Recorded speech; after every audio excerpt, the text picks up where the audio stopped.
Hello बच्चों, junior IAS batch में आप सभी का स्वागत है। मैं हूं अविनाश मिश्रा सर।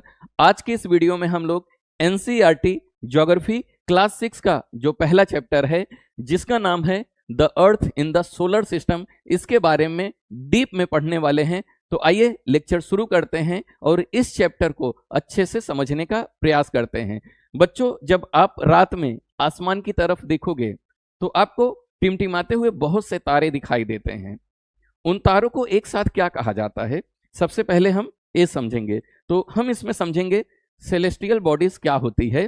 ठीक है, तो हम यहाँ पे क्या देखने वाले हैं, सेलेस्टियल बॉडीज क्या होती है ना। अगर आप रात में देखेंगे तो आपको कुछ ऐसा नजारा आसमान में दिखाई देता है, आपको मून दिखाई देता है, चमकते हुए स्टार्स दिखाई देते हैं। तो इन सबको एक साथ क्या कहा जाता है, तो इन सबको हम लोग सेलेस्टियल बॉडीज कहते हैं। क्या कहते हैं? Celestial bodies. अब हम इसे लिखेंगे कैसे?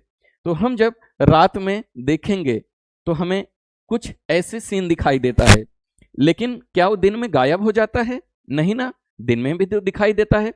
अगर आप दिन में देखेंगे आसमान में तो आपको क्या चमकता हुआ दिखाई देगा? सन दिखाई देगा। तो दिन में या रात में जो भी नेचुरल चीजें, मैंने क्या कहा, नेचुरल चीजें, अगर आप रात में देखेंगे तो हो सकता है कि आपको एरोप्लेन भी दिखाई दे।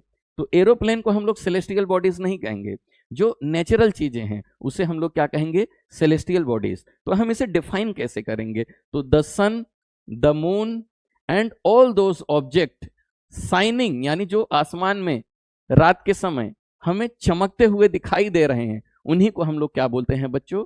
सेलेस्टियल बॉडीज बोलते हैं। तो सेलेस्टियल बॉडीज क्या होता है? जो भी आसमान में चीजें हमें दिखाई दे रही हैं सभी को हम एक साथ क्या बोलेंगे? सेलेस्टियल बॉडीज बोलेंगे। लेकिन उसमें से कुछ क्या होता है, कुछ हमारा स्टार होता है, कुछ हमारा सैटेलाइट या मून होता है, और कुछ हमारे प्लेनेट होते हैं। तो हम उनको अलग अलग डिफ्रेंशिएट करते हैं। ऐसे जैसे हमारे फैमिली में कौन होता है? दादा दादी होते हैं, मम्मी पापा होते हैं, चाचा चाची होते हैं, भाई बहन होते हैं, है ना। लेकिन एक साथ हम सबको क्या बोलते हैं? परिवार बोलते हैं। ठीक वैसे ही अब जो सेलेस्टियल बॉडीज हैं उनको हम अलग अलग नाम देंगे। कैसे? जैसे यहाँ पे आप एक देखते हुए एक ऑब्जेक्ट है जिसे हम लोग सन कहते हैं। तो सन क्या है? सन एक स्टार है। अब स्टार क्या होता है आगे बताऊंगा आपको। यहाँ पे आप देखो, मून क्या है? मून एक सैटेलाइट है। मून क्या होता है आगे हम समझने वाले हैं। फिर ए अर्थ है जिसके ऊपर हम रहते हैं। अर्थ क्या है? अर्थ एक प्लेनेट है। तो प्लेनेट क्या होता है आइए हम समझते हैं। सबसे पहले हम समझेंगे कि स्टार क्या होता है। हम किसको स्टार बोलें? हम जब दिन में देखते हैं तो हमें सूरज चमकता हुआ दिखाई देता है, लेकिन सूरज क्या है? सन क्या है? एक स्टार है। अब हम इसे स्टार क्यों बोलेंगे आइए जानते हैं। Some celestial bodies, celestial bodies का मतलब जितने भी ऑब्जेक्ट नेचुरल हैं जो हमें आसमान में दिखाई देते हैं उससे हम लोग क्या बोलते हैं? Celestial bodies. यानी कुछ सेलेस्टियल बॉडीज क्या होते हैं बेटा?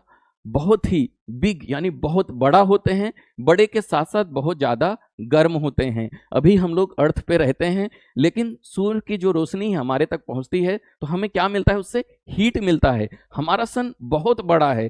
तो ऐसे ही हमारे स्काई में बहुत से सेलेस्टियल बॉडीज हैं जो बहुत बड़े होते हैं। बड़े होने के साथ साथ क्या होते हैं? बहुत ज्यादा हॉट होते हैं, यानी बहुत ज्यादा गर्म होते हैं। उसके साथ साथ क्या होते हैं? They are made up of gases. हमारे जो स्टार होते हैं किससे बने होते हैं? गैसेस से बने होते हैं। यानी वो पूरा जो गोला होता है पूरा गैस का गोला होता है। They have their own heat and light. अभी जो स्टार होता है, स्टार के पास खुद का अपना हीट होता है। हीट का मतलब होता है बच्चों गर्मी होती है, और उसी के साथ क्या होता है? उनके अपने पास खुद का लाइट होता है। जैसे आपके घर में ट्यूबलाइट ऑन करो तो ट्यूबलाइट के पास क्या है? अपना खुद का लाइट होता है। ठीक वैसे ही जब जो हमारे स्टार्स होते हैं, स्टार का अपना खुद का क्या होता है? लाइट होता है। और क्या होता है? अपना खुद का हीट होता है। वो खुद ही गर्म होते हैं और उसके पास अपना खुद का लाइट होता है। दे इमिट इन लार्ज अमाउंट, और इसी हीट और लाइट को क्या करते हैं? छोड़ते हैं। सन हमसे बहुत दूर है लेकिन उसकी लाइट हमारे तक पहुंचती है, जिससे हमें क्या होती है? गर्मी मिलती है। गर्मी के मौसम में मैं आपको बोलूं, आप जाओ दोपहर में खाली स्पेस में खड़े हो जाओ तो आपको क्या लगेगा? बहुत ज्यादा हीट यानी गर्मी लगेगी, बहुत ज्यादा आपको लाइट दिखाई देगा। तो हीट और लाइट कहाँ से आ रहा है? स्टार से आ रहा है। तो स्टार की क्वालिटी क्या होती है, इनके पास अपने पास खुद की क्या होती है, हीट और लाइट होती है, जिसे बहुत ज्यादा छोड़ते हैं, इमिट करते हैं, है ना, लार्ज अमाउंट में वो क्या करते हैं, उसे इमिट करते हैं यानी छोड़ते हैं। These celestial bodies are called star. तो इन्हीं को हम लोग क्या कहते हैं, स्टार कहते हैं। और हमारा जो सन है वो क्या है बच्चों, एक स्टार है। तो स्टार क्या होता है आपको समझ में आ गया रहेगा। अब हम समझेंगे प्लेनेट क्या होता है। हम लोग अर्थ पे रहते हैं जो कि हमारा घर है, और यही अर्थ हमारा क्या है, प्लेनेट है। लेकिन हम इसे प्लेनेट क्यों बोलेंगे, हमारे स्काई में, हमारे यूनिवर्स में तो बहुत से सेलेस्टियल बॉडीज हैं, तो किसे हम प्लेनेट बोलें। तो आइए समझते हैं। Some celestial bodies do not have their own heat and light. तो हमारे यूनिवर्स में कुछ ऐसे सेलेस्टियल बॉडीज हैं जिनके पास अपना खुद का हीट और लाइट नहीं होता है। हमारे यूनिवर्स में कुछ ऐसे सेलेस्टियल बॉडीज हैं जिनके पास अपना खुद का हीट और लाइट नहीं होता है। They are lit by the light of stars. तो एक कैसे चमकते हैं, हमें जो प्लेनेट है चमकते हुए दिखाई देते हैं। तो क्यों चमकते हुए दिखाई देते हैं, है ना, तो दे आर लिट बाय, यानी प्लेनेट जो स्टार्स होते हैं, स्टार्स की जो लाइट होती है वो चारों तरफ फैली होती है, तो वही लाइट जो है प्लेनेट के पास पहुंचती है, और उसी से हमारे प्लेनेट क्या होते हैं, शाइन करते हैं यानी चमकते हैं। एग्जाम्पल सन, सन क्या करता है, चारों तरफ लाइट छोड़ता है, और उसी लाइट से जो है जितने प्लेनेट हैं वो हमें दिखाई देते हैं। तो प्लेनेट को हम कैसे पहचानेंगे, जो सेलेस्टियल बॉडीज जिसके पास अपना खुद का क्या नहीं है बेटा, हीट, यानी जिसके पास अपनी खुद की गर्मी नहीं है, जिसके पास खुद का अपना लाइट यानी प्रकाश नहीं है, ऐसे सेलेस्टियल बॉडीज को हम लोग क्या बोलते हैं, प्लेनेट बोलते हैं। तो प्लेनेट वर्ड कहां से आया है, तो आइए समझते हैं। The word planet comes from the Greek word. Greek एक लैंग्वेज होता है, जैसे हम लोग हिंदी बोलते हैं, मराठी बोलते हैं, गुजराती बोलते हैं, वैसे ही एक लैंग्वेज है जिसका नाम है ग्रीक वर्ड। ग्रीक वर्ड से ही ए प्लेनेट वर्ड आया है। तो ग्रीक वर्ड में प्लेनेट को क्या बोला जाता है, प्लेनेटाई बोला जाता है। क्या बोला जाता है, प्लेनेटाई बोला जाता है। और प्लेनेटाई का मतलब होता है वंडरर्स। प्लेनेटाई का मतलब क्या होता है, वंडरर्स। इसी से हमने इसका नाम क्या रखा बच्चों, प्लेनेट रखा। The earth on which we live is a planet. जिस अर्थ के ऊपर बच्चों हम लोग रहते हैं वो क्या है, एक प्लेनेट है। अगर आपसे कोई पूछे अर्थ क्या है, तो आप क्या बताओगे, अर्थ हमारा प्लेनेट है, क्योंकि हमारे अर्थ के पास क्या नहीं है, अपना खुद का हीट नहीं है और अपना खुद का लाइट नहीं है, इसलिए क्या है, एक प्लेनेट है। It get all its heat and light from the sun. तो हमारे अर्थ को लाइट और हीट कहां से मिलता है, तो याद रखना बच्चों, सन से मिलता है। Which is the nearest, which is the our nearest star. तो ये जो हमारा सन है सबसे करीब है, सबसे नजदीक है। एक क्वेश्चन पूछा जा सकता है कि हमारे अर्थ से जो सबसे नजदीक का स्टार कौन सा है, तो याद रखना बच्चों हमारा सन है। और यही सन से हमारे अर्थ पे क्या मिलती है, हीट और लाइट मिलती है। क्लियर हुआ, हम प्लेनेट समझ चुके हैं। अब हम समझेंगे सैटेलाइट क्या होता है। अभी जो प्लेनेट होता है, मान लेते हैं हमारा अर्थ है, तो इस अर्थ के चारों ओर बच्चों कुछ सेलेस्टियल बॉडीज चक्कर लगाते हैं, ऐसे घूमते रहते हैं।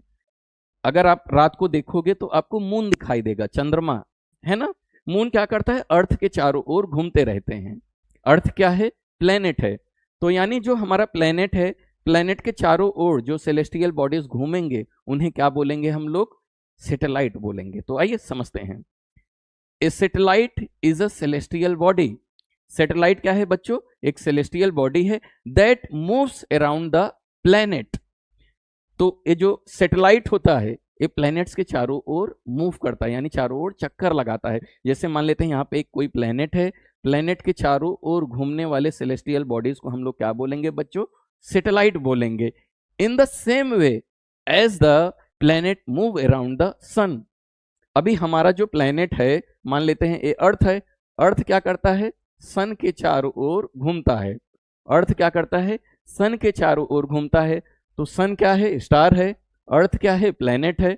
अभी यहाँ पे समझो सैटेलाइट क्या करते हैं, सैटेलाइट जो है प्लेनेट का चक्कर लगाते हैं, प्लेनेट के चारों ओर मूव करते हैं। समझ में आ गया। तो आपसे बच्चों कोई पूछेगा सैटेलाइट क्या है, तो बोलना सैटेलाइट जो है एक सेलेस्टियल बॉडी है जो प्लेनेट के चारों ओर क्या करते हैं, मूव करते हैं।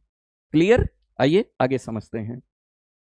अब हम समझेंगे एस्टेरॉइड क्या होता है ना। There are numerous tiny, tiny का मतलब होता है छोटे छोटे, bodies which also move around the sun. जैसे मान लेते हैं हमारा सन है, सन के चारों ओर कौन घूम रहे हैं, प्लैनेट घूम रहे हैं, प्लैनेट के साथ साथ कौन घूम रहे हैं, सैटेलाइट भी घूम रहे हैं। इसके साथ बच्चों कुछ छोटे छोटे टाइनी बॉडीज भी होते हैं, कुछ इस तरह से टाइनी बॉडीज यानी छोटे छोटे पिंड होते हैं, सेलेस्टियल बॉडीज होते हैं जो सन के चारों ओर घूमते रहते हैं। इनको हम लोग क्या बोलते हैं, एस्टेरॉइड्स बोलते हैं। These bodies are called asteroids. आपको समझा एस्टेरॉइड्स क्या होता है? अगर आपसे कोई पूछे व्हाट इज एस्टेरॉइड्स, आप क्या बोलोगे? देयर आर न्यूमरस टाइनी यानी छोटी सेलेस्टियल बॉडीज होती हैं जो हमारे सन के अराउंड घूमती रहती हैं, उन्हीं को हम लोग क्या बोलते हैं, उन्हीं को हम लोग बच्चों एस्टेरॉइड बोलते हैं। अब हम समझेंगे मीटेरॉइड्स क्या होता है। जब आप रात के समय छत पे सोते हो तो कभी आपको टूटा तारा दिखाई देता है। हो सकता है कि आपने उससे विश, कुछ इच्छा मांगी हो कि भगवान मुझे अच्छे से पास कर देना, आईएएस बना देना, आईपीएस बना देना, है ना, जिसे हम लोग टूटा हुआ तारा भी कहते हैं। तो मीटेरॉइड्स है क्या एक्चुअल में, आइए जानते हैं। Small piece of rock, small यानी छोटे छोटे पत्थर के टुकड़े हमारे सन के चारों ओर घूमते रहते हैं। Small piece of rock, rock का मतलब होता है बच्चों पत्थर, स्मॉल यानी छोटा, छोटा पीस, छोटा पत्थर, इतना भी छोटा नहीं होता, बड़े बड़े होते हैं, ठीक है। Small piece of rock which move around the sun are called meteoroids. तो हमारे सन के चारों ओर पत्थर के टुकड़े भी चक्कर लगाते हैं, उन्हीं पत्थर के टुकड़ों को हम लोग बच्चों क्या बोलते हैं, मीटेरॉइड्स बोलते हैं। कभी कभी मीटेरॉइड्स जो है हमारे एटमॉस्फेयर में एंटर कर जाता है, जिसे हम टूटा हुआ तारा कहते हैं, वही हमें चमकता हुआ दिखाई देता है। तो कोई पूछेगा मीटेरॉइड्स क्या होता है तो आप बता दोगे, डेफिनेटली बता दोगे। मीटेरॉइड्स क्या है, small piece of rock which move around the sun. Clear? आइए आगे समझते हैं। अब हम समझेंगे व्हाट इज सोलर सिस्टम।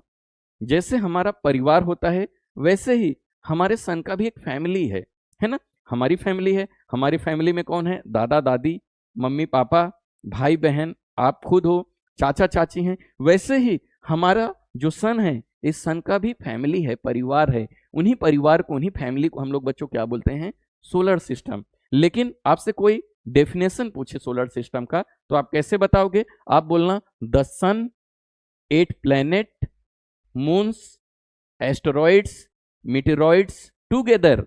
यानी सन है, सन के साथ क्या है, 8 प्लैनेट यहां पे दिखाई दे रहा है, 8 प्लैनेट के साथ इनके मून्स हैं, मून के साथ बच्चों क्या है, एस्टेरॉइड है, मीटेरॉइड्स है। ये सबको एक साथ मिला के क्या बोला जाएगा, एक साथ मिला के बच्चों सोलर सिस्टम कहते हैं। जैसे हमारा परिवार होता है वैसे ही हमारे सन का एक फैमिली है, सन के फैमिली को हम लोग क्या बोलते हैं, सोलर सिस्टम बोलते हैं। क्लियर है? तो बच्चों ये डेमो लेक्चर था। जब मैं लाइव लेक्चर लूंगा तो उसमें आपको थोड़ा ज्यादा कॉन्सेप्ट, थोड़ा ज्यादा एग्जाम्पल, थोड़ा ज्यादा डीप में पढ़ाऊंगा और स्टोरी के माध्यम से पढ़ाऊंगा, तो आपको चीजें बहुत अच्छे से समझ में आ जाएगी। तो जो भी बच्चे जूनियर आईएएस बैच में एडमिशन नहीं लिया है वो बच्चे जूनियर आईएएस बैच में एडमिशन ले सकते हैं। जूनियर आईएएस बैच में एडमिशन लेने के लिए बच्चे का नाम, बच्चा किस क्लास में पढ़ता है, किस मीडियम में है, किस डिस्ट्रिक्ट से, वो लिख के इस नंबर पे 8850866026 पे आप व्हाट्सएप कर दीजिए। हमारी टीम जो रहेगी आपसे कांटेक्ट करेगी। अभी एडमिशन स्टार्ट हो चुका है, 6 जून 2026 तक जो रहेगा एडमिशन चलेगा। 7 जून से हम लोग आपको पढ़ाना स्टार्ट कर देंगे, तो जल्दी से एडमिशन लेना चालू कर दीजिए। वीडियो देखने के लिए धन्यवाद।